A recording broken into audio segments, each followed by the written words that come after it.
guess I'll go ahead and use this microphone here. Testing. Let's get this thing over. I'm not used to using these things, so bear with me a little bit, because normally I have a loud voice and it travels, but since I'm recording, I'm going to use this little thing. So bear with me here. For anybody who doesn't know who I am, my name is Derek Logue, and I run the website oncefallen.com. It's an activist website full of facts and information. It's a pretty decent site, if I do say so myself. And obviously, I'm also the Reform Alabama state affiliate guy, for RSOL, at least on a temporary basis. So it gives me the opportunity to do something like this for them. I've been an activist for nearly a decade now, and of course, I feel this is very important because obviously, in any discussion about sex offenders, a lot of the same stuff tends to come up. We all hear it all the time. Sex offenders are highly likely to reoffend. There's no cure. Blah blah blah. We've heard it all, and hopefully, by the time that you leave here, you'll be able to be better armed to deal with those kinds of people when you have to confront them. News media or newspaper, or even just talking to somebody on the street. Now, I'm going to be going through a lot of material.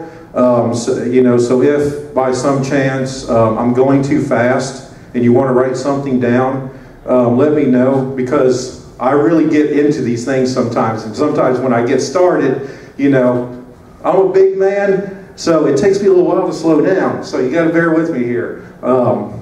So just say, hey, I need that up for a second. But, if it gets to be too much and you're tired of taking notes and you want to just enjoy it, then I'll make my notes available after the presentation. If you got a flash drive or something, or an email address, I can send it to you. It'll also be available on oncefallen.com on my sex offender myths page after the conference is over, when I get back to Cincinnati, so it'll be a few days. I did not bring that computer with me, so bear with me. I'll go ahead and get started here. A myth is not necessarily something that is untrue. A myth is just a set of beliefs that people have about a particular group or a particular item. In our society, obviously, there's a huge sex offender stereotype. I'm sure when you say sex offender, what's the first thing that pops up in somebody's mind?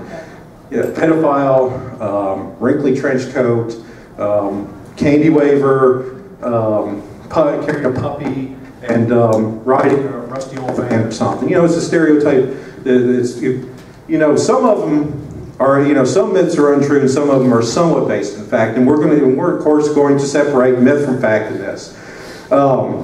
There's three types of lies. You got regular lies, you got damned lies, and you got statistics. Well, we're going to be covering a lot of statistics, and it's like, it's a popular saying, I don't know where it came from. Unfortunately, I couldn't find the origin of that particular myth, but you hear it a lot, and a lot of people don't want to hear the facts. They want, there's this attitude of, don't confuse it with the facts. I made up my mind. But, arming yourself with the facts is pretty important. Like I said before, some of the myths, they're not fiction. Some things that I'm going to say are actually true, completely true. It's all about how you present the myth, to present the fact, to determine whether it's myth or not. And we'll get into that here in a second. I'm not going to read all this. I'm not going to read all this stuff to you, but it's a newspaper article from NPR back in 2007. And long story short, even politicians get their facts from the same place that everybody gets, from the same place as everybody else, from the news media. The politicians watch the nightly news just like the rest of us, and that's where they get most of their information. So, I'll go ahead. That's all right. I'll get you back later on for that one.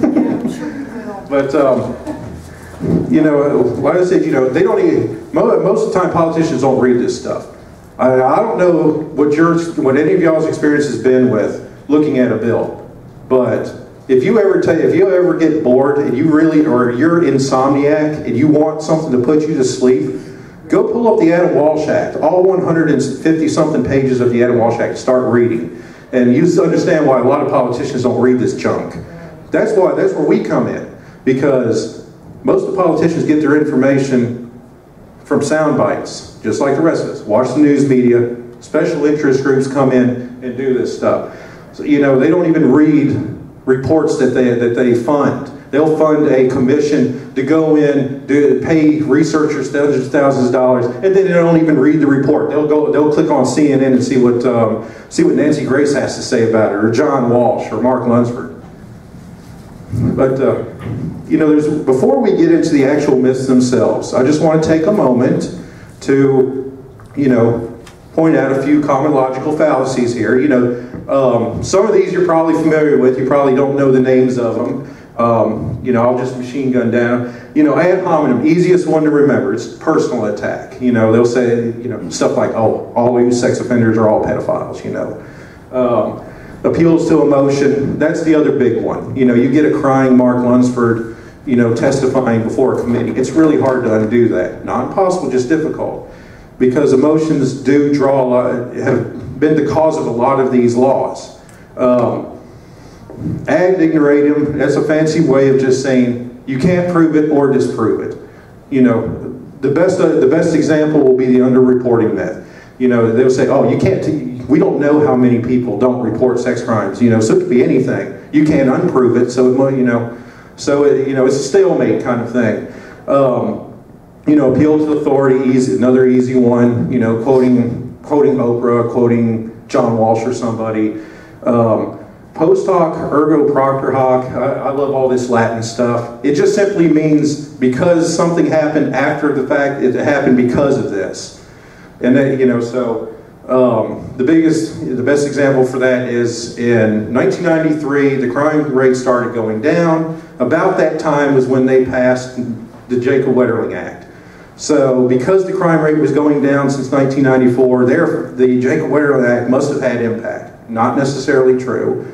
You know, but just, you know, it's too casual, it's coincidence, but, you know, the assumption, of course, is that, you know, because this happened, this had to be the reason. It could have been a million things. Red herring, that's another popular one people love to use, you know, throwing up a different topic, you know, that sounds a lot like the topic to sort of confuse you. You know, if you don't vote for this Senate Farm Bill, then you're a pro-pedophile because there's a pedophile. You know, there's an anti-sex offender law provision. We heard this a few years ago with the Adam Shepard hate crimes bill. You remember that they called it the quote pedophile protection act in an attempt to try to get it from passing. It's still passed, by the way. They actually added it to the national defense spending bill. But anyways, I'm kind of going off on a tangent there. Another easy one, cherry picking. We get that a lot. They love to take a statistic out of a huge report, and they will focus on one particular part of a bill or a particular study as opposed to the entire thing. So it's important to, you know, sometimes go back and read the entire article and see what it, you know, to read the source and see what it says. The moving the goalpost, you know, that's just simply say, you know, you're reaching an unattainable goal. Easiest example, you know, if it harms even one child, then it's one child too many. You know, that's a good example of it. Straw man arguments, it's a lot like, you know, it's a lot like the red herrings. You know, the reoffending is high because pedophiles are clever and most go undetected. So that means your recidivism rates that you quote are invalid. That's what they claim anyways. Twist this, can't really say it, twist-istics. Now I'm from the South, I can't pronounce, sometimes I can't pronounce these crazy words. It's, you know, another way of saying is false light. You know, what I said earlier, some facts are actually true facts, but because it's just shown in a different light. And of course, data soup is just, I just came up with that one. You know, I'm sure there's a different word for it. I made it up as I went along, just like half of the people that get on the TV. So they're rubbing off on me, I guess. It's just throwing a bunch of loosely related stats together. You know, I saw this one on one of the various websites I was checking out. Sex is the #1 search term online. Porn is a $20 billion a year industry. The average sex offender commits 117 sex crimes. Anybody can explain to me what those three have in common? Nothing, really. You know, what does the porn industry have to do with sex offenders? What does what people search with online have to do with sex offenders? Absolutely nothing, but it's thrown out there because it scares the living crap out of people. And, you know, and again, it's, you know, it's effective because obviously it works. So anyways, now we'll get into the 12. You know, Mr. Loeb, I'm getting a bit tired of the fact that at this convention so far, and by the way, this is nothing more than a pedo cluster convention as far as I can make out. I'm Bill Blathers, and I'm with a radio show called Molester Mondays, and I'm undercover here as a sex offender, but in reality, my radio program, time and time again, has demonstrated that this movement is nothing more than a cover for a international pedo trafficking of minor children. That's what it's all about. So the reason I'm here today is to prove you wrong, Mr. Loeb. I've encountered you on my radio program time and time again. Your lies, and your damn lies over and over again. And I'm going to start out this method right now and tell you something. The biggest lie of them all, that sex offenders have low reoffense rates. Well, that's been proven wrong. I happen to know a sheriff in my hometown county. He tells me that the myth of low reoffense rates is wrong, that in fact 99% of sex offenders reoffend within a year. And that's for every single one of them that's ever been dead or alive. Now, let's see you handle that one, Mr. Loeb. You know, one thing I want to know, Mr. Blathers, is how the heck did you manage to get out of that civil commitment center they put you in? Anyways, you know, let's jump into, you know, here's a good example of the myth in action. You know, the risk of recidivism posed by sex offenders is frightening and high. The bad news is this came from Smith versus Doe, that horrible law where the United States Supreme Court basically ruled that that the registry was, you know, it was regulatory, not punitive. Well, you know, that's a huge problem because now that it's an established legal fact, you know, whatever was claimed to be, you know, the high recidivism rate, you know, they accept it as fact. Once something becomes legally established as a fact, whether it's true or not, it's really hard to undo. That's the reason why tomatoes are called vegetables, even though botanically they're called fruits, because of a legal precedent. I know it's kind of weird, but that, you know, sometimes just because something is a legal standard doesn't make it right.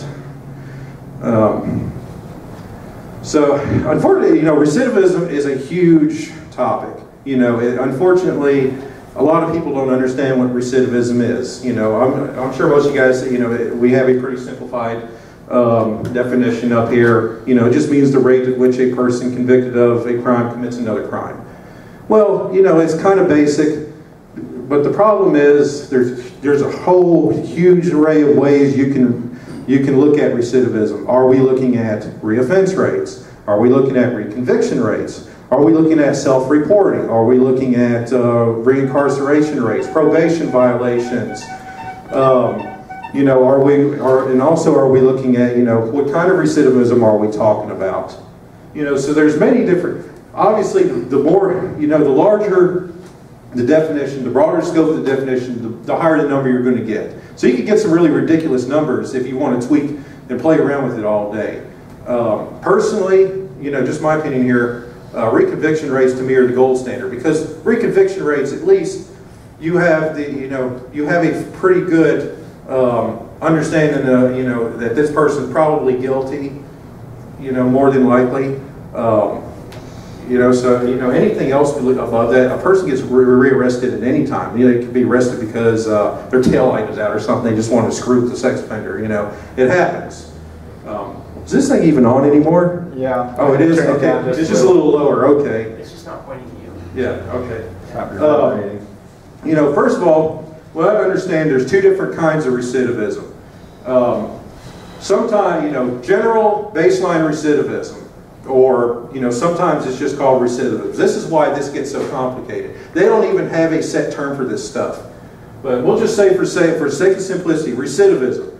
I mean, a sex offender goes out and robs a bank, or he kicks somebody's cat or something, and he gets arrested. You know, recidivism, he just got arrested for any kind of offense. Probation violation, you know, failure to pay his registry fee or something like that. You know, the one that people think of when they hear recidivism is what we more likely call reoffense, or sometimes called specific or sexual recidivism.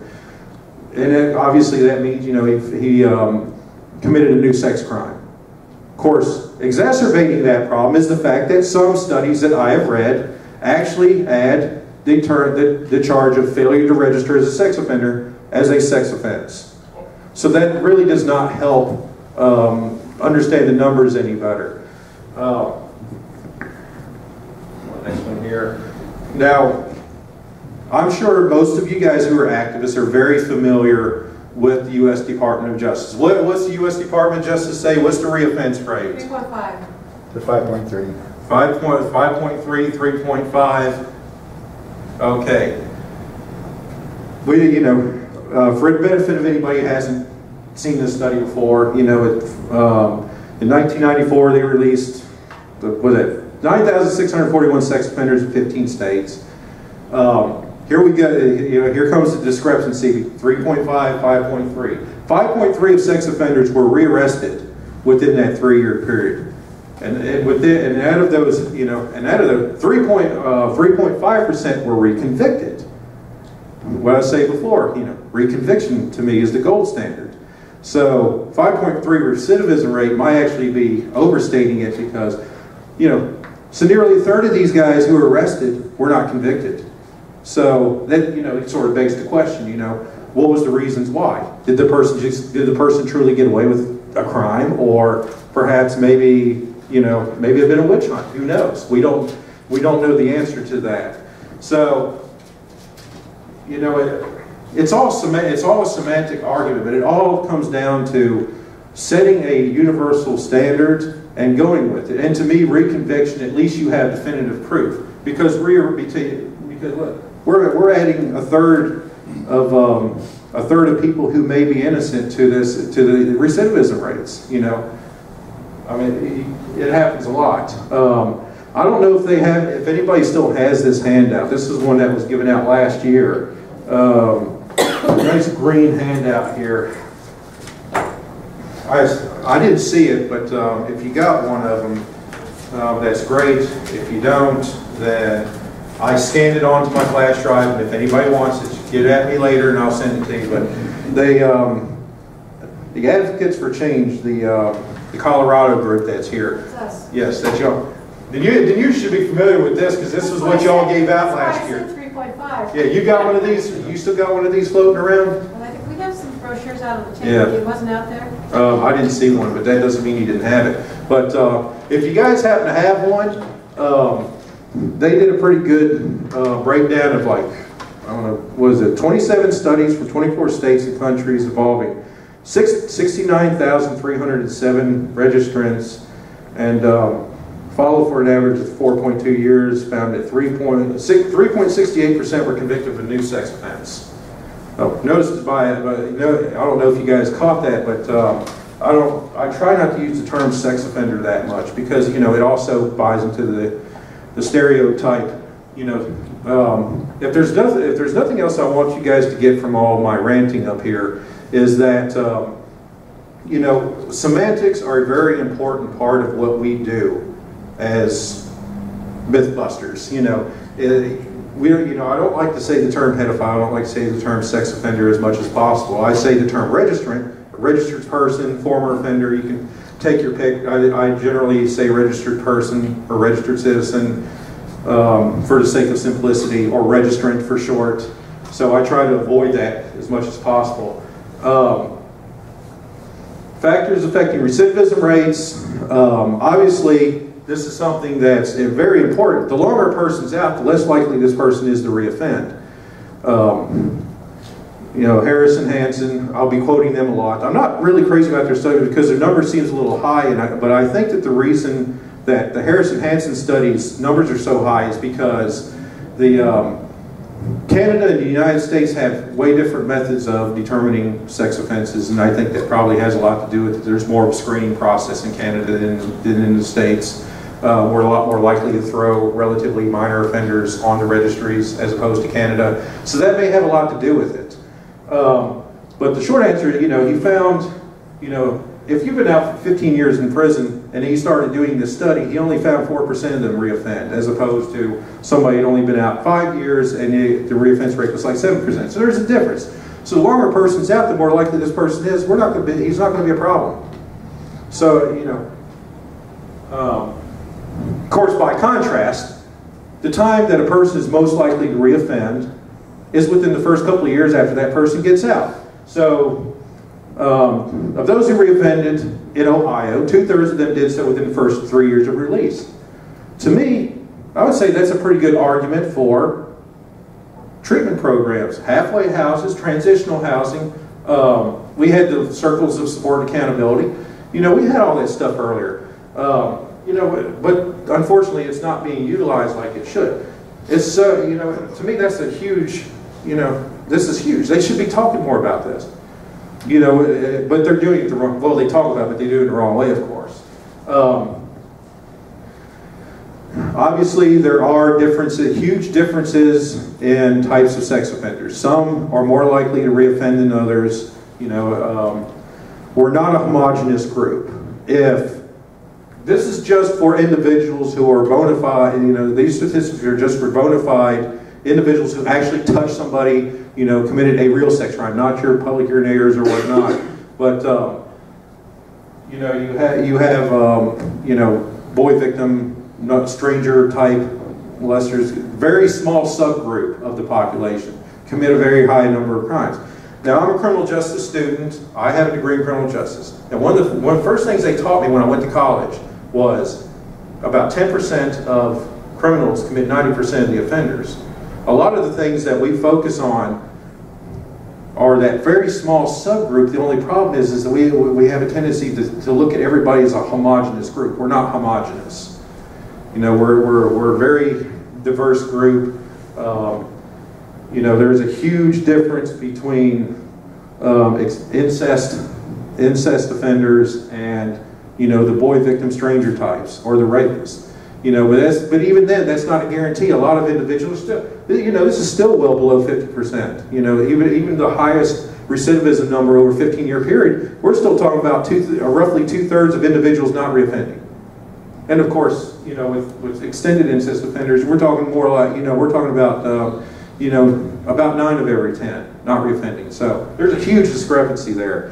A person who has 2 or more convictions is, they're more likely to reoffend than somebody who did a one-time thing. Because most of us do have, experience something called one-time learning. Okay, I'm a registrant. I've been on the registry for 10 years, and I haven't reoffended. I'm a one-time offender, so, my recidivism rate's obviously a lot lower, and of course I don't have any inclination to go out and reoffend, so, there's not a problem with me going out and, or anything, but, if I had three or more offenses, then there would probably be a far better chance that I'd be out there more likely to do it again, so,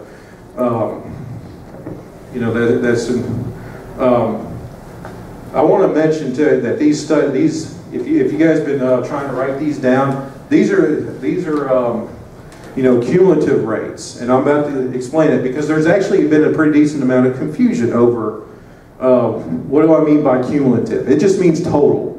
You got 5 plus 5 plus 5 is 15. That's a cumulative total. It's like it defies the law of gravity. It goes up, it never goes down. These studies, these are 5-year increments. So the problem is, and I've seen this happen, this is why I'm making such a big deal out of this. I threw this up one time, and somebody took 14, 20, and 24 and added them together and thought that was the 15-year recidivism rate. Wow. I mean, I'm sorry, I'm not trying to degrade anybody, but come on, we live in a nation where we put disclaimers on jars of peanut butter, letting people know that there's peanuts inside. You know, you got to remember what kind of country we live in here. So you have to actually spend a lot of time explaining this stuff to people. You know, so I want you, you know, rather than just drone on and on, you know, I've got a chart here. This kind of helps. You know, this is what I mean by cumulative. You see, it goes up, it's up, it's up. You know, it looks scary. It looks scary, but let's look at the. You know, but I took the liberty of taking the numbers that was given to me, and I made a non-cumulative chart, and you'll see a difference in reoffense rates at this point. And you can see, you know, most people are going to, since most people reoffend within the first few years, you can see after that, you know, after this initial spike here, all of a sudden it goes down significantly. So all these numbers, you have, you know, 3%, 4% after 10 or 15 years, that makes a huge difference. So, you know, that's a lot less, you know, that is kind of a lot less scary than that, you know. Yeah. So that's a huge difference. Now, before we get into the other part, there's two huge, really bad studies that you guys need to be aware of, because sometimes the opposition loves to use this. The first one, this is the one that Smith versus Doe used, and this is going to come up from time to time. The infamous Prentke study. This is the one that claims a 52% recidivism rate.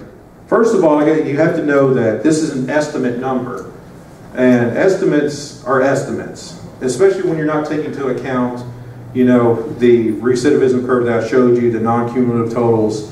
You know, it consisted of, and the problem was, the sample was of individuals who were in civil commitment centers, not indicative of the entire population of registered, but individuals who meet all those criteria that I talked about, the ones that were the most likely to reoffend. Individuals who had clinical diagnosis of pedophilia, who had committed multiple offenses, and who were in civil commitment centers. And even then, he had to make an estimate of the amount of those who reoffended. That's not an accurate number. And the individual who wrote this study, Mr. Prentke himself, even stated that this number was not indicative of sex offenders as a whole. So if the author comes out and says, why is nobody recognizing that? The other one was even crazier. This is the Ron Langevin study, claims of 90 to 94% reoffense rate over 25 years. This one's a little more recent, and every once in a blue moon you'll see this one pop up too. The problem with this study was he went back 25 years on individuals that came from a particular center, and back then the notes, or the records that we kept of people weren't quite as great. After 15 years, if a person didn't reoffend, obviously there was no more record of this person.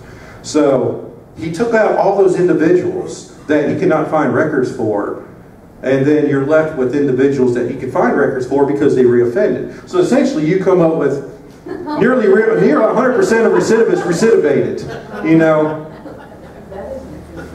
That's, yes, I mean, it's... Well, it's true. It is. It's true. 100%, yeah. You know what? That's technically true. 100% of recidivists recidivated. You know, even Mr. Platters over here agrees. You know. Give me that microphone when you're ready, buddy. You know.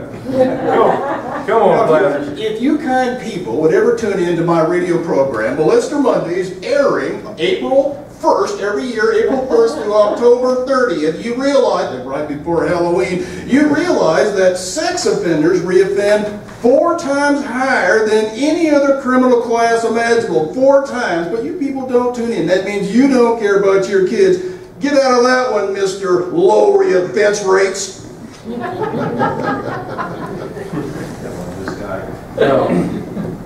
You know, talk show hosts are 4 times more likely to get things wrong than the average citizen. You realize that? Yeah. Anyways, this is one of those that's technically true. Now, you know, unfortunately, it's been misquoted. This is McCoon versus Lyle was actually, you know, was citing the same U.S. Department of Justice, the one that we love so much, that wonderful 3.5 after 3-year rate that we love pointing at. This is part of it, and you know, it's kind of it is true. This is one of those false light statements. You know, it's true, but people misuse it, and you know, it's all about putting things in perspective.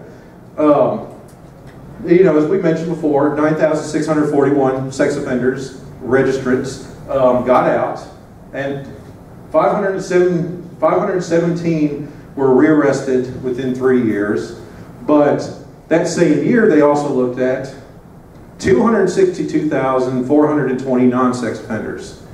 And 1.3% of them committed sex crimes within 3 years of being released from prison. Only problem is, you got a large group, you got a larger number down here. 3,228 non-sex offenders in that same time period committed sex crimes. So that's a rate of 6 to 1 in case you don't feel like doing the math.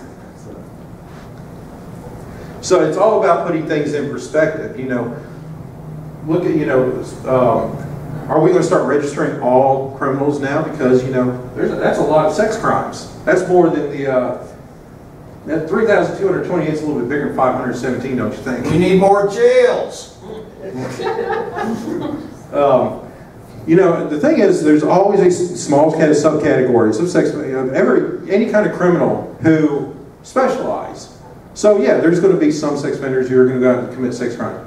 The good news is that, you know, they do it at a lower rate than other criminals who specialize. Burglars, you know, that's about 4 times the rate of sex offenders. Drugs, about 3 times.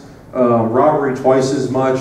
You know, thankfully, you know, with the large number of individuals who are on the registries, you know, only commit crimes one time, because we're already far lower. We've already established that we have a far lower rate of recidivism here. You know, it's great to know also that, you know, the amount of specialization is a lot lower than they claim. Mr. Lowe, give me that microphone. Give me that microphone. Now, I have something to tell you. Everybody knows that if you want to protect your kids, what you do is you get out that internet, go up online, and find out them ugly faces and them ugly sex offenders online. That's the best way to protect your kids. Everybody knows that. Why don't you?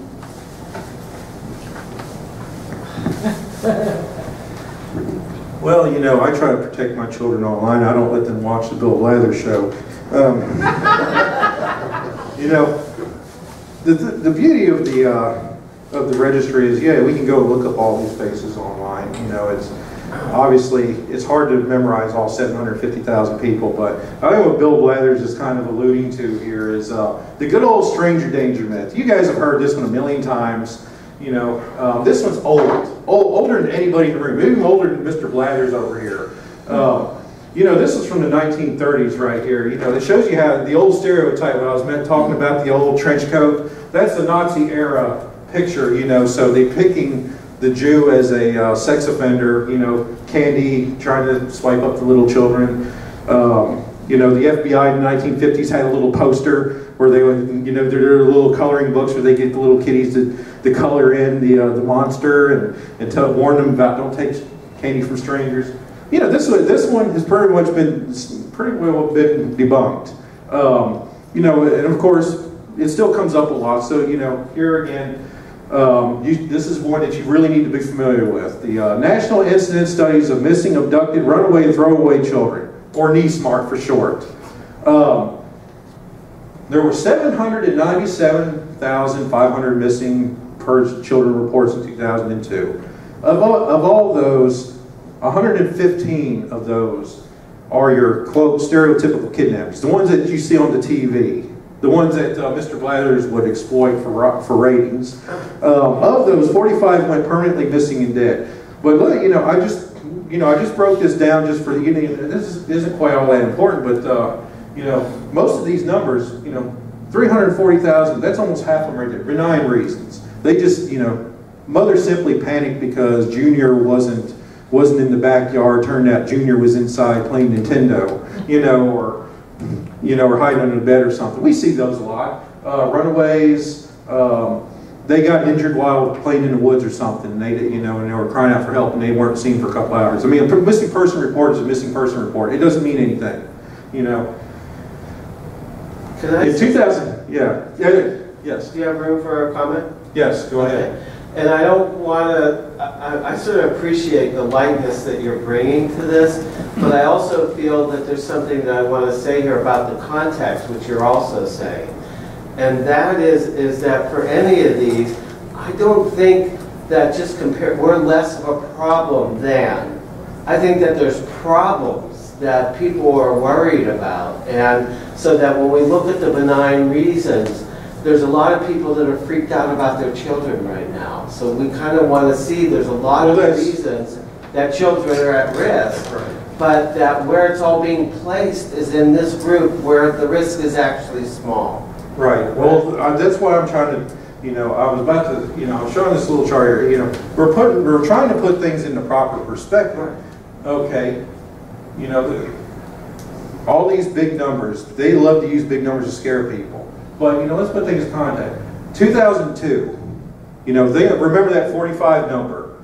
73.1 million kids under age 18 lived in this country in 2002. And of those, 45 were permanently missing or killed, in their stereotypical kidnapping fashion. Your odds are one in about 1.6 million up here. That's a pretty, it's a very small number. That's, and to put things in perspective, in 2010, 77 kids died from choking death on a hot dog. That's not even kids under age 18. That was like, I think it was like under 12. So there were more kids getting killed by hot dogs than by sex offenders. So, I just kind of threw the little rhetorical question, should we register Oscar Mayer? He's obviously a threat to children because he's killed more than a sex offender has. Yeah, it's, I'm being a little hyperbolic here, but, it's, you have to look at it from the context, hey, your chances of that happening is minuscule. And even when it happens, it's not even a guarantee that it's a sex offender, because we're going to get into all that here, before this presentation is over with, that the vast majority of sex crimes are committed by somebody who's not on the registry. We'll get to that statistic. I just don't remember what it is. In regards to stranger danger, I just kind of turned this into chart form to make it just a little bit easier to kind of digest. The red is the stranger crimes. This over here is victims under age 18. As you can see, it's pretty much almost dead even between parents and family, or friends and acquaintances. When you get into adults, it's a little bit different, obviously, because there's more rape and not, molestation type offenses. Another chart kind of broke it down even. The younger a victim is, the more likely that the person that molested them, violated them, is somebody who's a friend, a family member or acquaintance. See that, this is the age 6 or younger here. Only 1.8% were strangers, and when you get up to this teenage years, you see it gets a little bit higher. So it's more, it's more about, knowing the context. Strangers is a very small part of it. Friends and family are far more likely to be the perpetrators in these types of cases. This chart's a little bit more confusing, but most juvenile sex crimes are committed by juveniles. So this is the offender age, and this is the victim age. And as you can see, 42% of victims under age 7, their perpetrator was under age 18. 43% from age 7 to 11, and your teenage years, you have about 30%. Many sex crimes are being committed by juveniles, although it's debatable whether or not we're talking about like bona fide sex offenses or more, slightly older kid playing doctor or taking advantage of a younger kid without knowing the full context of their sexuality. It's kind of, but it's something that we don't talk about an awful lot. And this is what I was getting into earlier. Most sex crime arrests, first-time offenders. This is your green are first-time offenders, your red are recidivists. Make it a little simple here. Here's your sexual molestation. 5.9% were recidivists, where 94.1% were first-timers. About the same number for rape. Vast majority of sex crimes are committed by somebody who's never committed a sex crime before in his life, or at least is not on the current registry. And that's why the focus should be a little bit more on, prevention programs rather than focusing on the sex offender registry. You should be absolutely arrested for your abuse of the English language. Now, everybody knows that people in this room have people that you want to care for, especially children, Why is it that you use this euphemism called sex offender instead of calling them what they really are, pedophiles and predators, Mr. Logue? Oh, God. Every time I hear the P word, it just really, it's like nails to chalkboard to me. I'm surprised you didn't just try to put the two together and say pedophile and be done with it. But that's what happens when we don't practice before the show. So anyways, you see this all the time, the interchanging of the term sex offender and pedophile. It annoys the living crap out of me, and I'm sure it does to each and every one of you too. You know, there's hundreds of these little examples. People think it's interchangeable. This is semantic argument here. Let's get this out of the way. Pedophile is a clinical term. You can be diagnosed as a pedophile, but you cannot be convicted in a court of law for having pedophilia, because pedophilia is not a crime, it is a clinical diagnosis. Sex offender is a legal term. Sex offender can mean public urination. It can mean indecent exposure. It can mean sexting. You know, it could also mean molestation and rape. You know, it could mean that somebody was just over the age of consent, somebody just under the age of consent. Sex offender is such a broad term. It's also a legal term. You can be a pedophile without being a registered sex offender. You can be a registered sex offender without being a pedophile. Anybody confused by that? Unfortunately, yeah, his eyes are glazed over here. Yeah, unfortunately, you know, I've gotten every one of these terms called. I've been called each and every one of these. Kid effer was one of my favorites. Russia Today did that to me, by the way.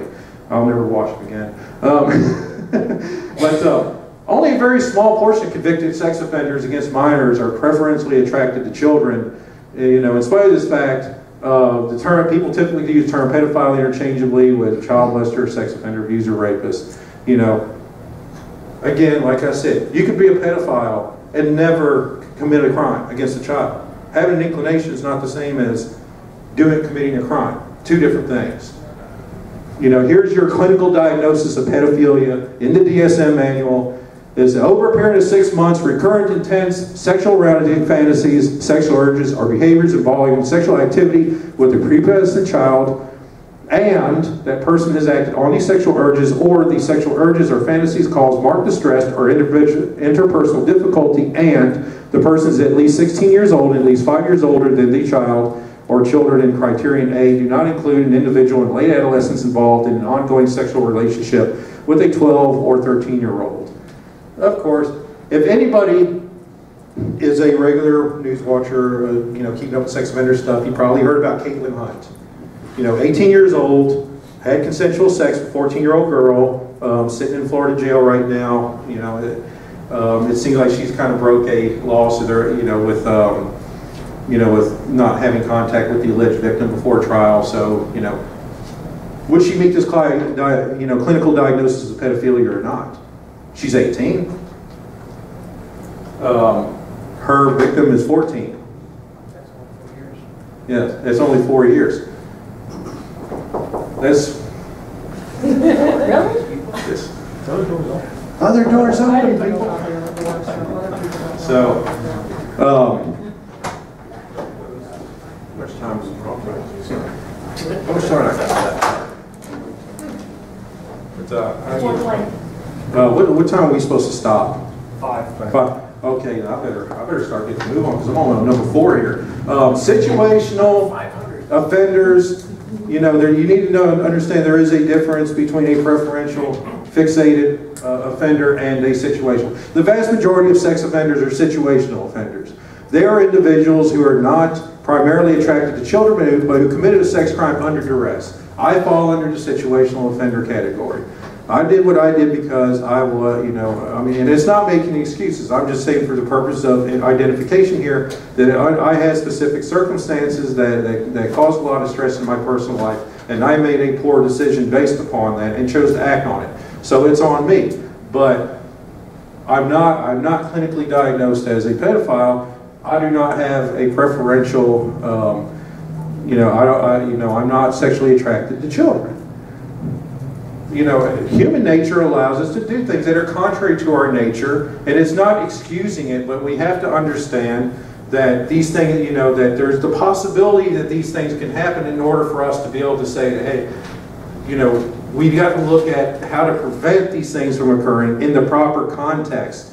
Because when we're so fixated, pun intended here, we're fixated on the fixated. You know, we're obsessed with the obsessed. And that, you know, it kind of blinds us to the bigger picture, because a lot of us don't fit into this wonderful little mold down here. The people that aren't amenable to treatment, the people who don't want help, the people who feel like everything that, you know, that everything they do is just right, you know, and they're not doing anything wrong. So, you know, it's clouding us to the greater picture. That's why we have to stamp out this pedophile versus sex offender issue once and for all. You know, there's not really a lot of statistics on how many sex offenders are clinically diagnosed with pedophilia, but this one from Montana found that 4% of individuals in their prisons were clinically diagnosed. Hey, that's my neighborhood right there, look. Yeah, the reason we call them pedophiles is they can't be cured, Mr. Loeb. Why don't you know that? Oh. So they can't be cured.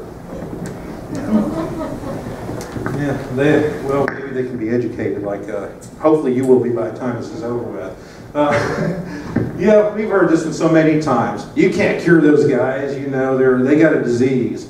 You know, it's kind of an interesting quagmire, this particular one, because the assumption that, first of all, you have an incurable illness.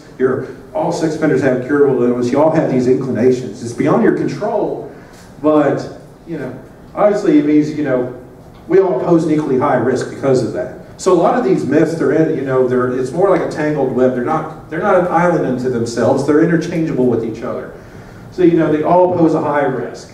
Of course, that's not necessarily true. As we talked about earlier, I'm just going to throw a couple quick examples up here that we have found that there has been successful treatment programs. Here in Ohio, where I live at, those who got treatment have 65% decrease in sexual reoffense rates. That's pretty impressive number. 65% is pretty good. There's some even better than that. Lady was talking earlier about CASA. This particular study was 2 years prior to the one that the lady that was from CASA earlier mentioned. This particular study found a 70% lower recidivism rate through circles of support and accountability. So, you know, these are impressive numbers. To say that, you know, we can't reduce the recidivism rate, you know, it's all about reduction, not elimination. You can't truly eliminate 100% of everything. You know, we've wiped out, you know, it's not, you know, you can't look at, I don't think calling it a disease is adequate, because, I mean, first of all, there's a lot of diseases you can't cure. You can't cure the common cold. But you can manage the symptoms. You can do whatever you can to eliminate the number of times that a person, you know, you can really make yourself eat healthy, you know, take your vitamins, don't do certain things, and you'll be less likely to get sick. You know, we do little things like that. It's a semantic argument, I know, but you know, it's an important one. You know, here's just another one. That's from the same Montana one. You know, these are relatively small numbers, but you know, treatment reduces general recidivism as well as it does reoffense. So, you know, they cut general recidivism in half in their program and sexual recidivism by 90%. So that, you know, these are impressive numbers. You know, you can't say the treatment doesn't work. You know, we're eliminating a lot of crime right here simply by giving these individuals the opportunity. As I said before, you know, we use the term treatment rather than cure. Most people are amenable to treatment. You know, one-time learning.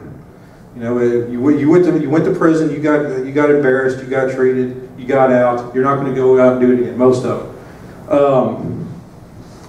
You know, I talk about there's some good programs and there's bad ones. Just because I say treatment, you have to talk about the right kind of treatment.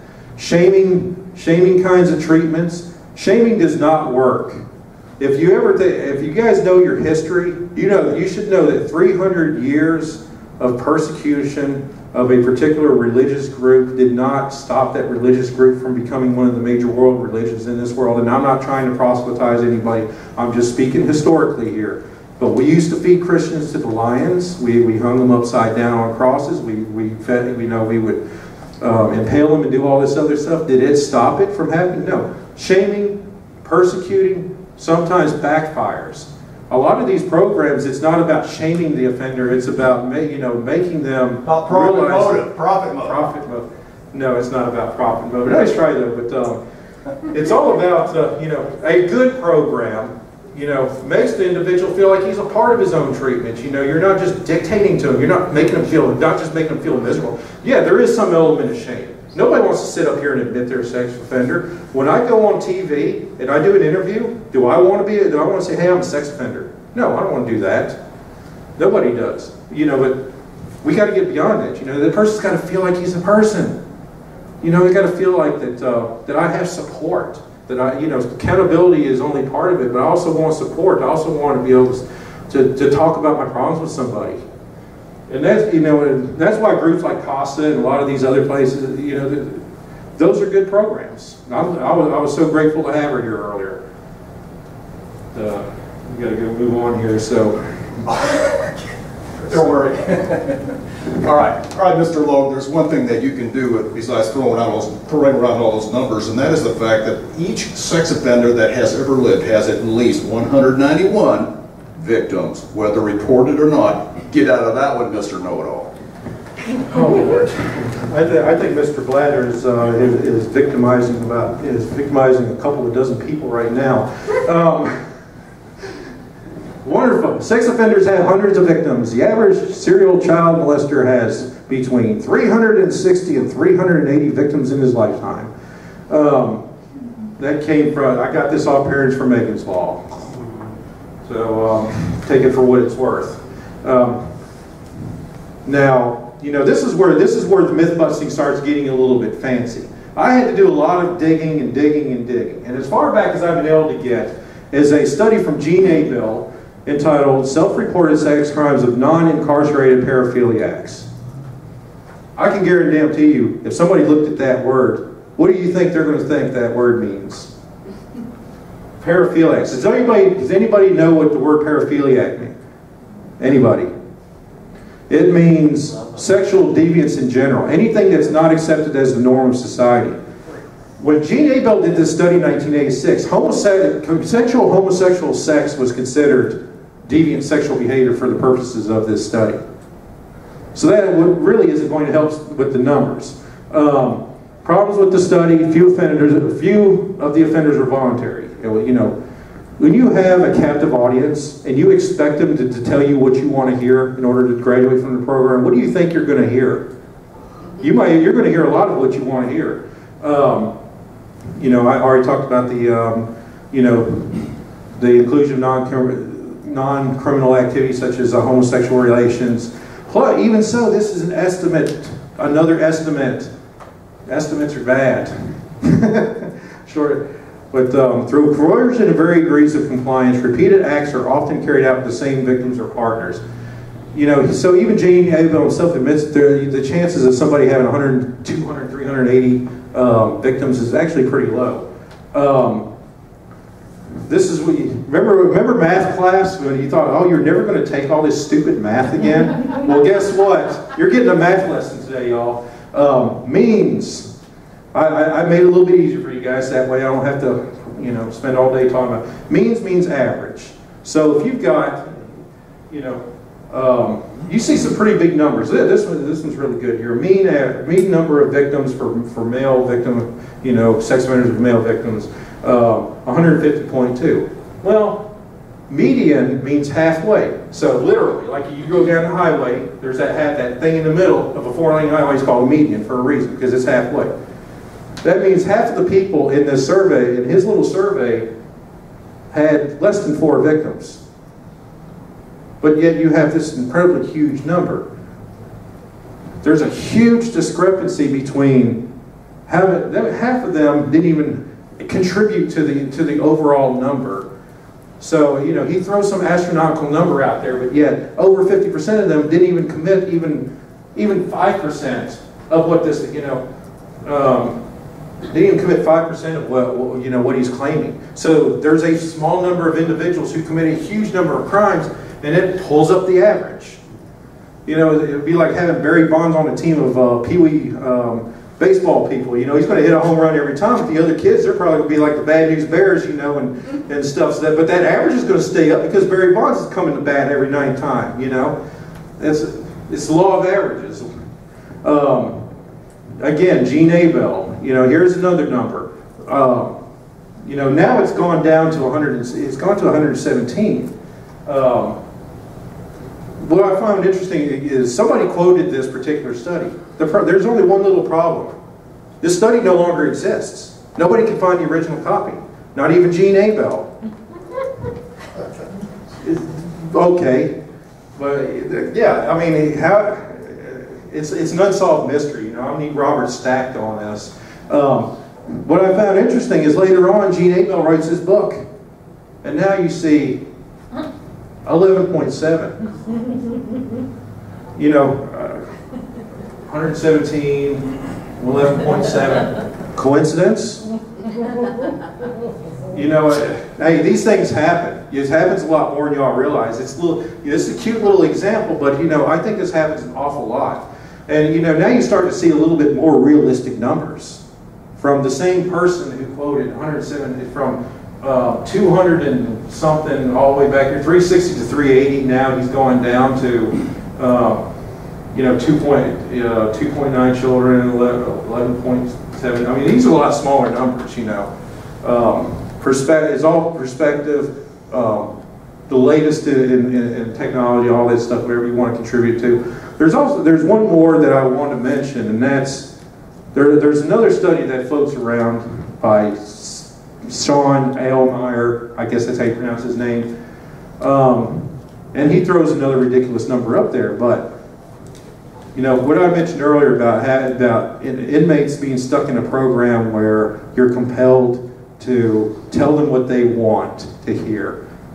Well, with polygraphs, it adds a whole new dimension to all this because polygraphs influence people. A lot of times when you take a person who takes a polygraph exam, this is a study from, see a familiar name up there, Levinson. She's part of this study.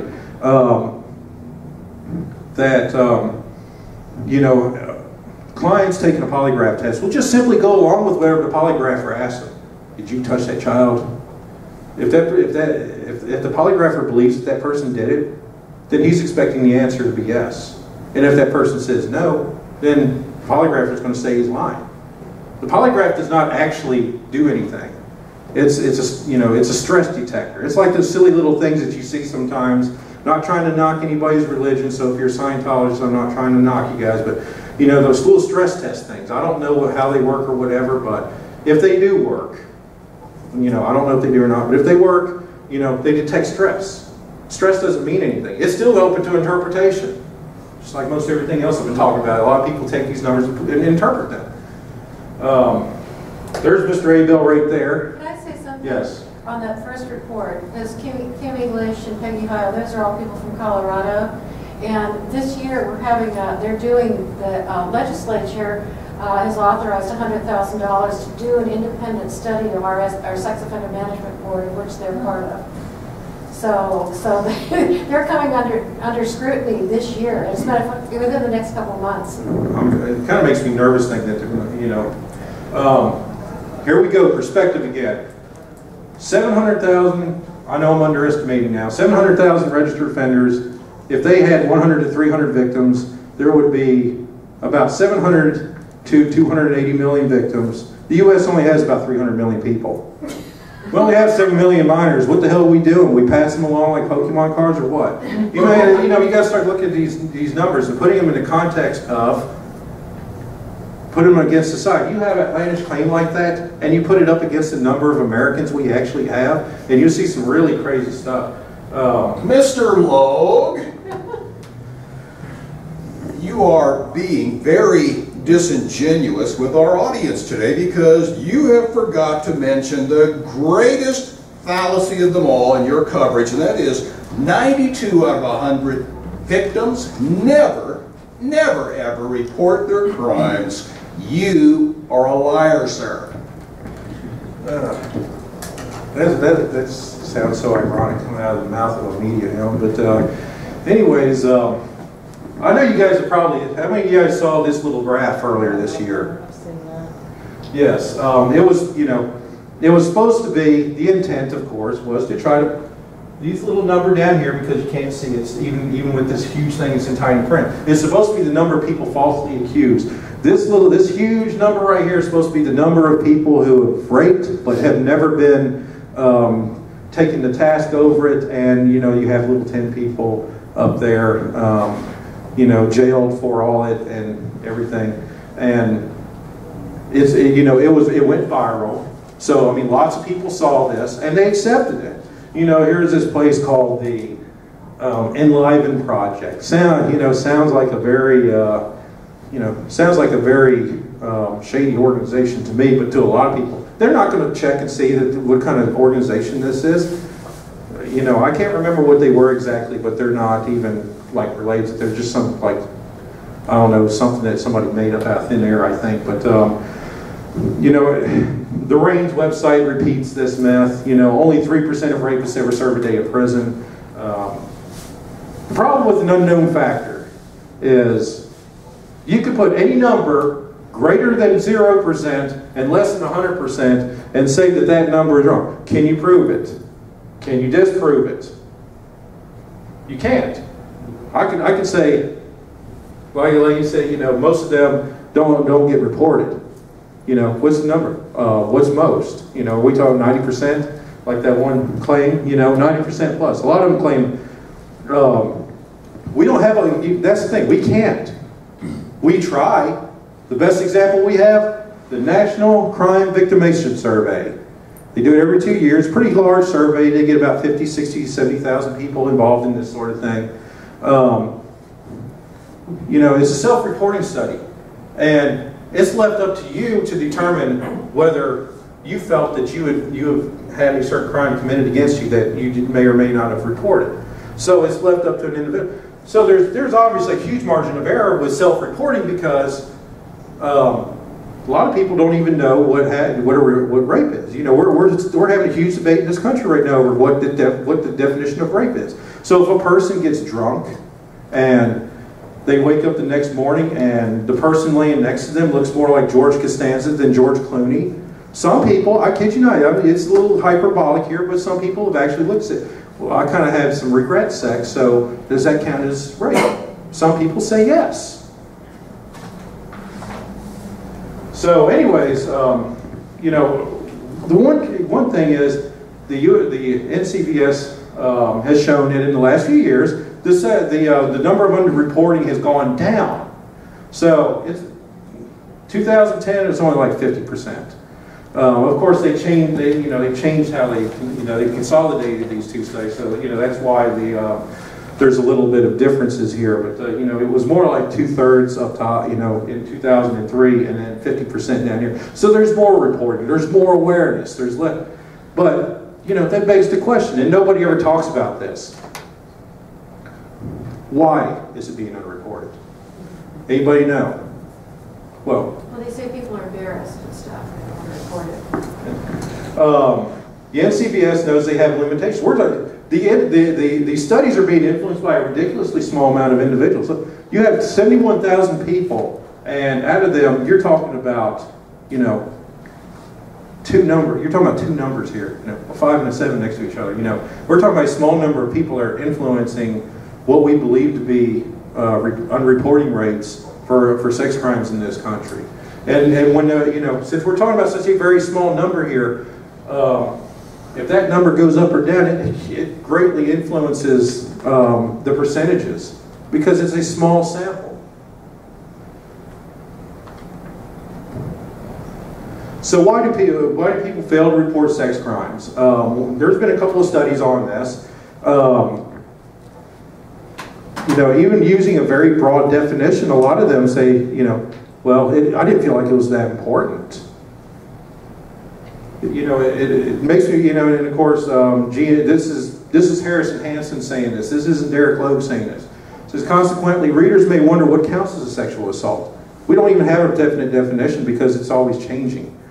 You know, just like the example I used earlier, some people actually believe that regret sex is rape, you know, and some people will argue you to death about it, and some people will say that it's not. It's being debated. In time, it may become part of the definition.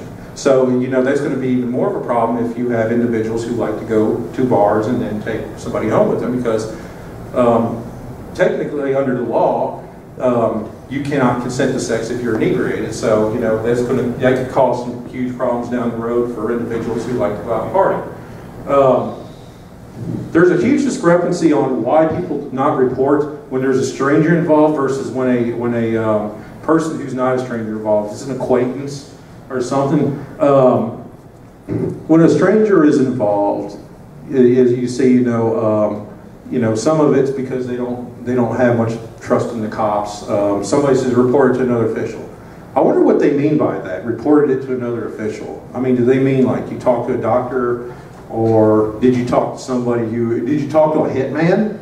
You know, I don't know. I don't understand what they mean by that. But I notice it's all of a sudden it's a lot different. When it's all of a sudden when it's a friend and acquaintance, all of a sudden you got a lot of individuals handling it their own way. Oh, this is a personal matter. You know, Uncle Earl, we took him out back, you know, or something like that, you know, and gave him the whatnot, gave him the business. I don't know what you guys call it, Dad, what you guys call it in your area, but you know, all of a sudden it changes. So, you know, when a family member is involved, the whole dynamic of sex offenses change. You know, with a stranger, it's easy to go after the person, so, you know, and it's a lot easier to report it. But when it's somebody you love, then it changes the whole dynamic, and it's something that we really don't address much. And even the victim side of this argument does not address that hardly at all. It's a huge thing. Mr. Logue, the thing that worries people the most is the fact that we have 100,000 registered sex offenders missing off the registry. Now that gives me the willies, and I think most of my radio listeners would agree we've got a national crisis under our circumstances here. Yes. And it seems that Mr. Blathers has 100 missing hairs on his head. Today, you've heard this wonderful myth. It's for some strange reason, this number is so magical that for some reason it has not changed in over 11 years now. You know, it's like a constant. I mean, you know, it was created in 2002. All right, brownie points to anybody who can tell me which child victim advocate group this came from. Anybody? My good friend Walsh. Nope. Laura. This girl right here, Laura Ahern. 2002 Parents for Megan's Law survey, which for some reason Laura Ahern will not release the methodology of how she came up with this. It was supposedly she called all these places, and a lot of people said that they gave estimates because nobody back then in 2002, a lot of states did not bother. So for some strange reason, this myth has been very prevailing. And I just love that graphic. I think it's hilarious, especially like with her grabbing all the money and stuff. I had somebody do that for me. I love that graphic. It just cracks me up every time I see it. Of course, what do they mean by missing sex offenders? Are they talking about actually missing, like literally, like, you know, we're going to put them on a milk carton or something missing? Or do they mean non-compliant? Or are they talking about fugitives, evading authorities, or absconding? You know, here's another wonderful survey that has yet another familiar face, you know, name in it. And here's another Levinson study. Seems like that woman's all over the place these days. So she did this big study here a couple years ago, 2011, so it was barely 2 years ago, and she broke it down for us nice and easy here. You know, adding absconded, missing, and failure to register cases. You know, out of 445,000 people, she got 10,000, or about 2.4%. A lot lower than 100,000. You know, 10,000, way lower than 100,000. Even if you took the homeless registrants, and added them to that number, you still would not even get close to 100,000. Nowhere even near. You know, and of course, you know, this is, I'm sort of going off on a slight tangent here, but failure to register. People make such a big deal out of failure to register. There's a little mini myth in regards to that, and it goes something like this. If somebody fails to register, then they're probably failing to register so they can go out and molest children. Not true. Levinson again, I know she just keeps popping up, doesn't she? Failure to register offenders were no more likely to have sexually assaulted a stranger. You know, they could find no proof that people failed to register because they're looking to evade detection to commit sex crimes. If anything, they probably just got annoyed and got tired of all this registration nonsense. You know, it's probably the most likely case. But see, they're not going to say stuff like that. You know, but all right, Mr. Lowe, let's try this one more time. Let's change the subject this time. Let's talk about the internet, the great new frontier of lack of safety out there. We all know that. My good friend Chris Hansen, of the To Catch a Predator fame, tells me frequently that internet predators are everywhere by the millions. What do you say now, Mr. Know-It-All? Internet predators. Yeah, this is one of the newer myths that's out there, and you know, as he mentioned, Chris Hansen is solely responsible for the wonderful 50,000 internet predator myth. Unfortunately, it's sort of grown zero since the last time that anybody's talked about this subject. All of a sudden, it's jumped up to like 500,000. You know, between the last number, the 100,000 missing sex offenders, and the internet predators myth, we call it the Goldilocks number. You know, not too high, not too low. It's just right. I did not come up with that, by the way. I got this, you know, I got this off the, you know, from, you know, Brooke Gladstone. That's the lady right there. So, you know, this is from, that's a clip out of one of these books that she wrote. And, you know, this 50,000 number had been used so many times over the years. Korean War casualties, deaths and annual deaths from secondhand smoke, number of children allegedly sacrificed to Satan every year. Remember the satanic ritual abuse scares in the 1980s? 50,000 children a year were getting sacrificed to the devil, although the murder rate in the United States is less than 20,000. The actual online child sex crime arrests. 615 arrests for actual contact between stranger people meeting underage people online, which were usually teenagers. Most of the time you get a scenario like this. FBI agent here posing as a, you know, posing as a teen, you know, those stupid To Catch a Predator type stuff. So for every actual arrest, and I'm sure that the numbers are probably even more, you know, there's probably even more of the police than actual incidents of solicitation with, you know, with all the attention that they get now. So, you know, a lot of times you're seeing a lot of, you know, stings rather than this. Here's a few more myths, just, you know, machine gun through a few of these. 1 in 5 children who use a computer chat room has been approached by a pedophile. You know, 30% of young people consider an online encounter, while 14% have already met in person. So they claim that 1 out of 7 have met people online. Then the third one here just essentially says that people, you know, that sex predators lie about their ages. First of all, the 1 in 5 stat is a misread. It comes from the Internet Use Safety Survey. It said 19% experienced a raw sexual solicitation. Anything could be sexual spam, somebody asking if a person got lucky on a date, for example. You know, it's, you know, it's pretty much, it's a pretty mundane thing. You know, only 1 in 3 experienced an aggressive sexual solicitation, which is a request to meet offline, and half of them came from juveniles, other kids. So, you know, to assume that, you know, the scenario is, you know, 55-year-old man running off a 13-year-old girl, it makes for good news, but it's not, but it's a rare, like everything else, it's rare, it's not reality. You know, there's a huge difference between that and, you know, 13-year-olds meeting other 13-year-olds and talking dirty, you know. I mean, it's, You know, here's the, this particular study came from the National Center for Missing and Exploited Children. Yeah, so you can imagine how unbiased this is going to be. But they claim that 14% have actually met face-to-face with a person they had known only through the internet. Of course, they never discuss who they meet.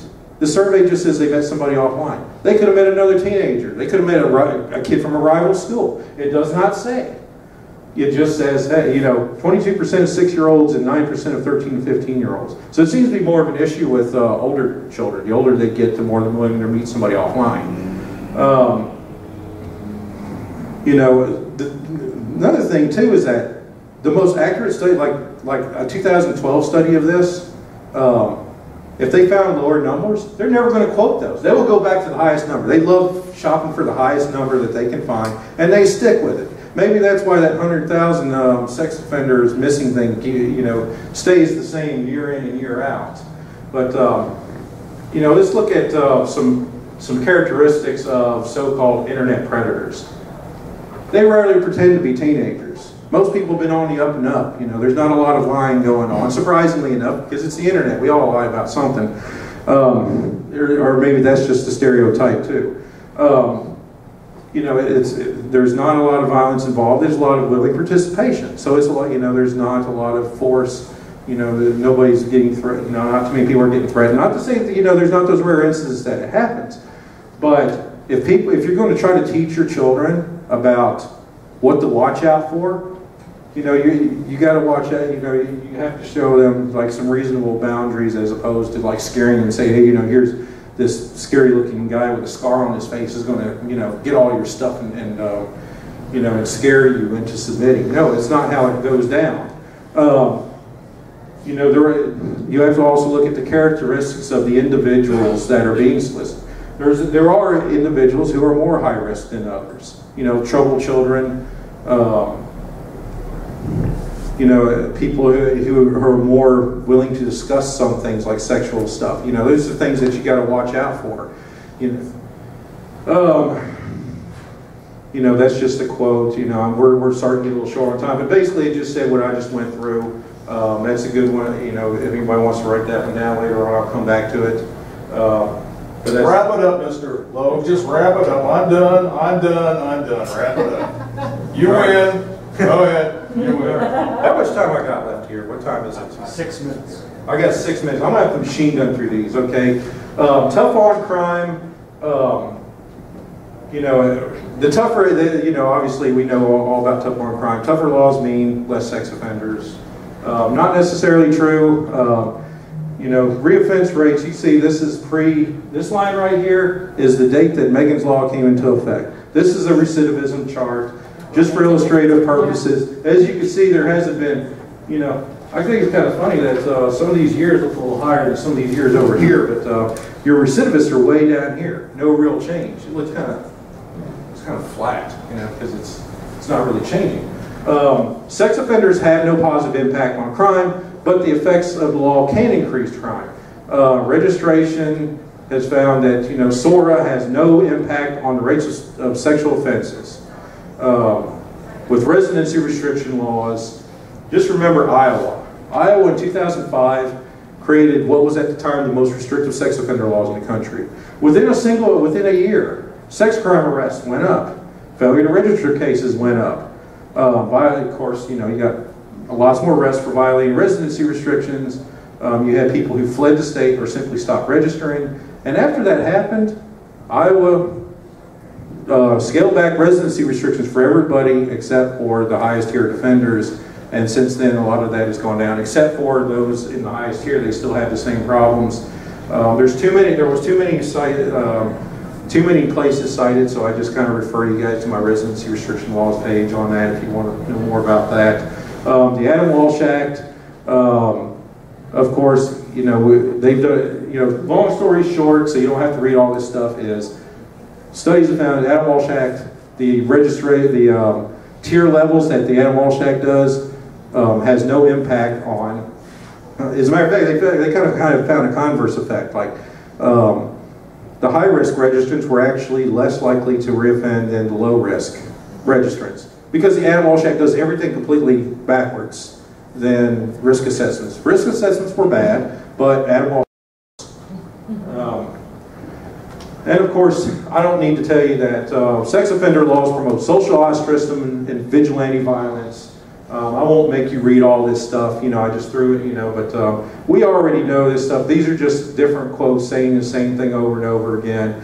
And it just simply says that, you know, social ostracism, denial of jobs and services, vigilante violence, you know, harassment by the neighbors, makes a person less stable, and a less stable offender is a more dangerous offender, simply put.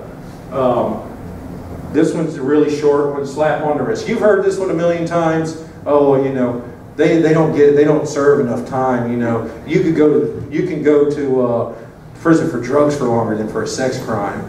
Not true. Here's a good little chart here. Child pornography cases, as you can see, it's going up and up. Drug offenders, where's drugs? They're going down and down. You know, simply not true. Average sex offender gets more time on than anybody than a murderer. Last one here. Megan's Law raises awareness.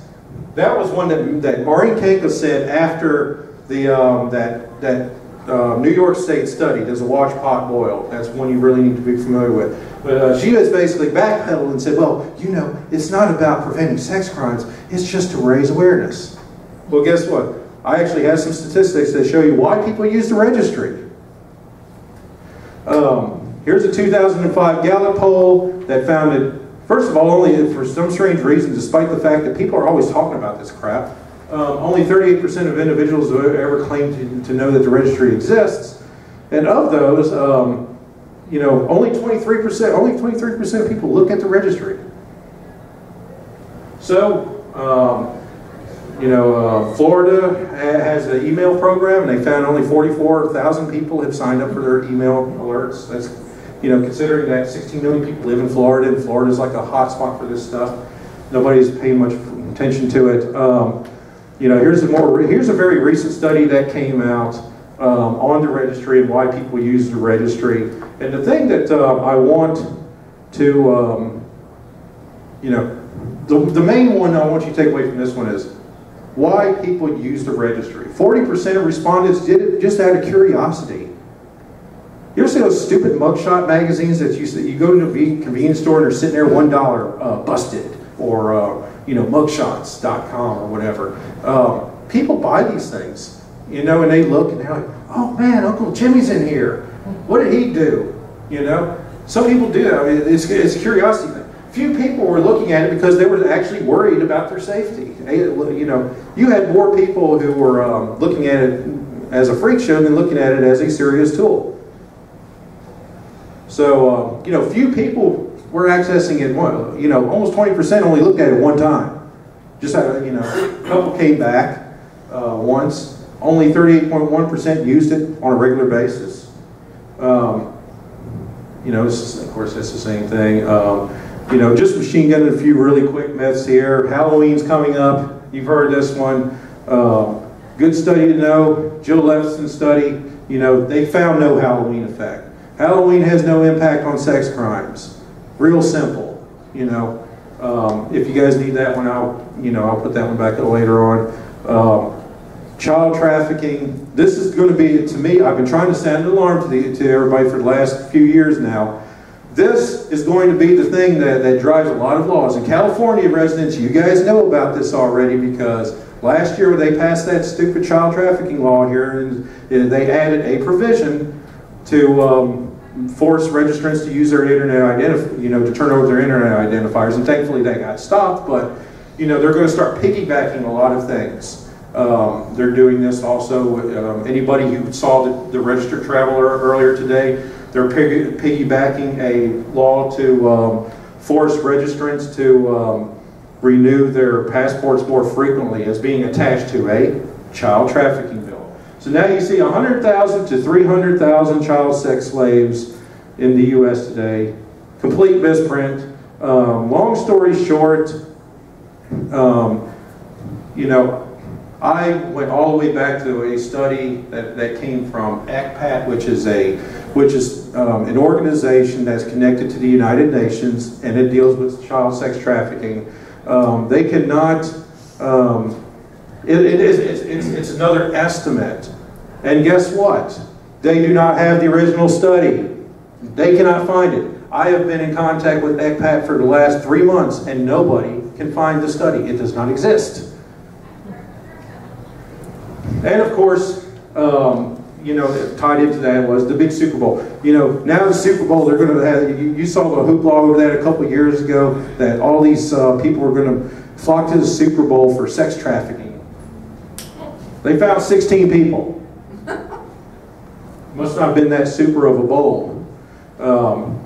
You know, I want to take the last couple of, we're finally in the home stretch here, so, you know, I want to, you know, just do a little, you know, do a couple of small tips to kind of help you guys out, so that way you don't have to listen to somebody like me. You can become your own Mythbuster. And hopefully you'll get a magnifying glass and not a mirror like old Mr. Holder here. First of all, consider the source. University studies tend to be the best. Not to say they're perfect, there's some bad ones. They're better than media reports. Media reports are still better than victim industry advocates. A John Walsh study is probably not the kind of study that you want to ever quote. You know, there's a few media polls are not as good as, you know, some of these, you know, Pew Center, Gallup, Rand Corp, you know, they're professionals. Not to say they never screw up, because sometimes they put some bad ones out there too, but they're better than media polls, especially online polls. And, you know, online polls can be manipulated pretty easily. We probably have done that ourselves from time to time. You know, watch it. If a study comes out, especially a very controversial one, watch for criticisms. The Butner study came out a few years ago. You remember that's the one that claimed that 85% of people in federal prison for child pornography charges also touched a child.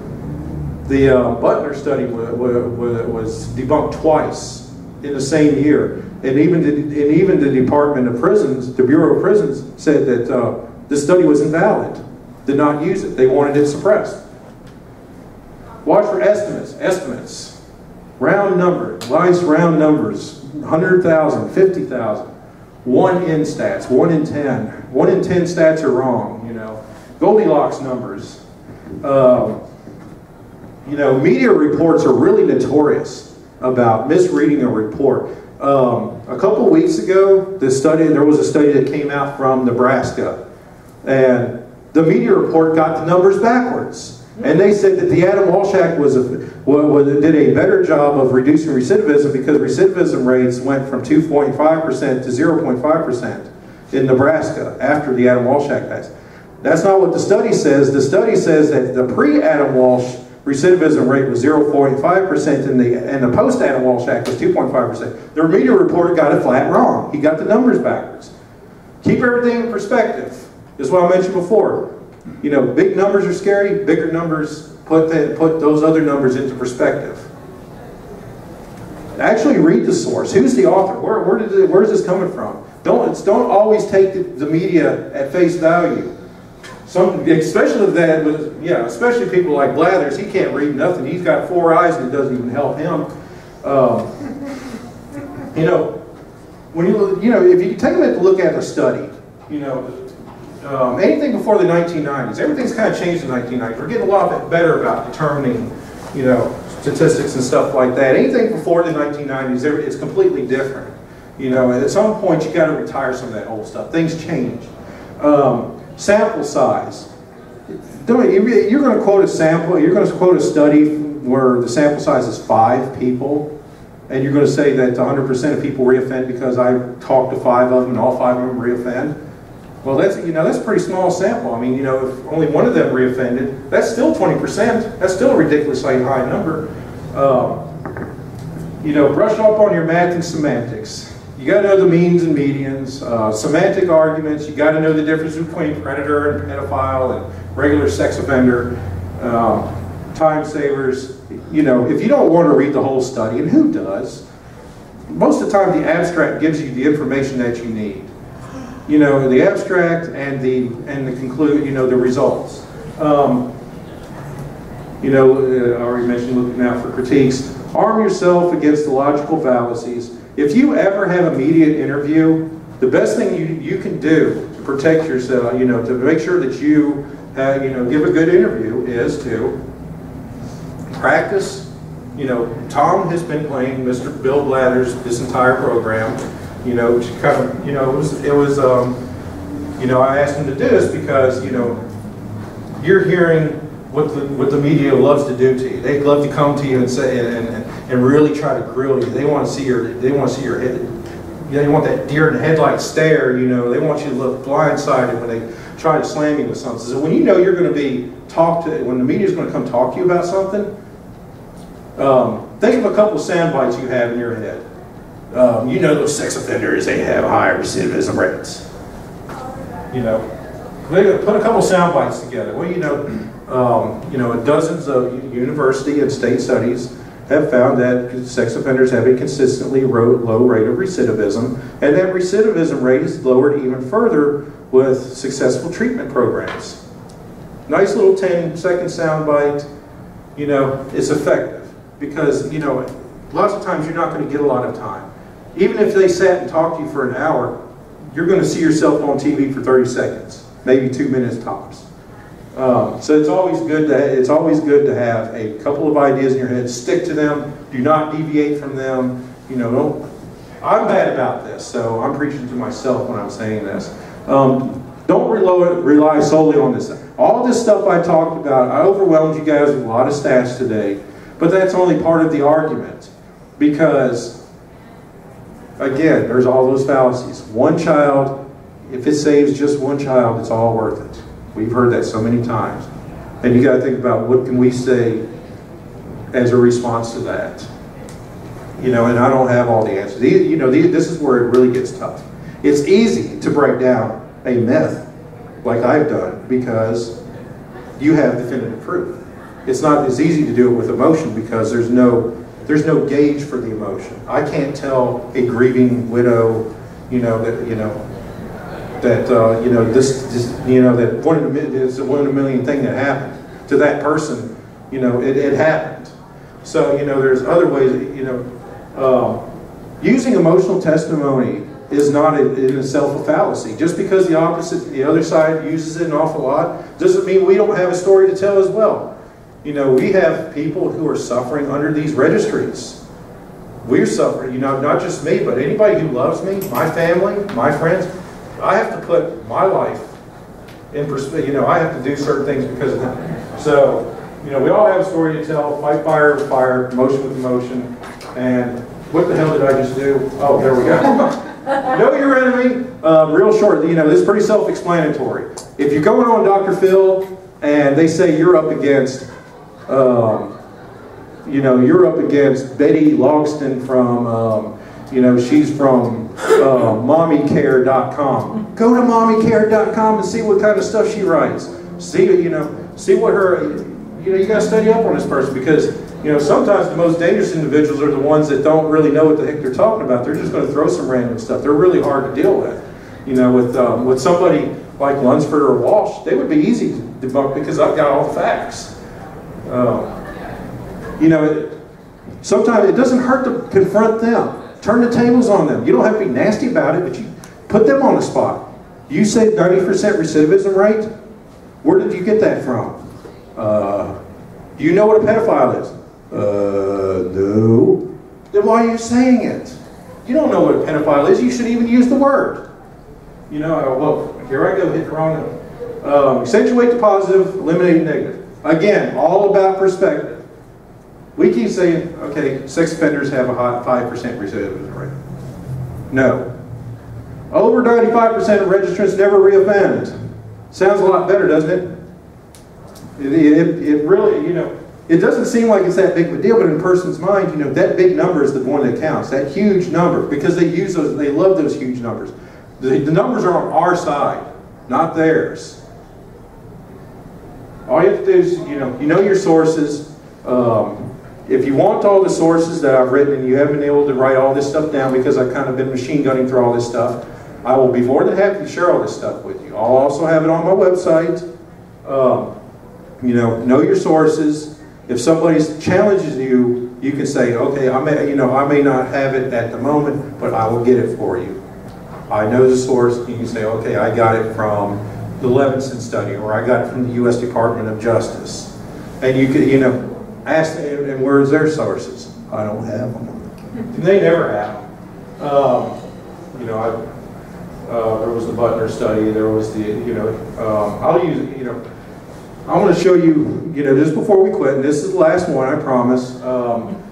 You know, this one came out early this year.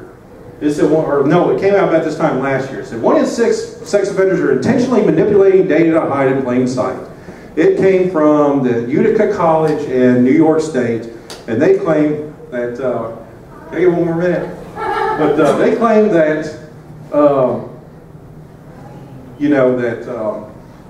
they claim that 1 in 6 of us are intentionally hiding our identities. The guy is not a criminologist. He's a data analyst. The study is unavailable for review.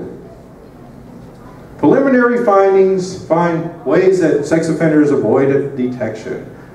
Using multiple aliases, using various identification, stealing info, manipulating either their own name or change their name through marriage. So if you got women, if we got any cute sex offender ladies in here and y'all got married, y'all did that just to try to avoid the registry. So y'all screwed these numbers up for us. So it's your fault. Using the address of family members of friends. So apparently if you live with your family, they consider that trying to hide from the registry. Altering your physical appearance. Well, you know, some of you guys know I used to have some facial hair here a few months ago. Well, I started getting a little gray right down here. You know, I'm not 25 years old anymore, so I kind of shaved it off. I just altered my physical appearance. Moving to other states with less stringent laws. There we go. That's another myth for another day. But I'm sure I burned out some brains here, so I overwhelmed you with some information. But trust me, we don't state shop. If we were state shopping, why are there so many sex offenders in Florida? Yeah,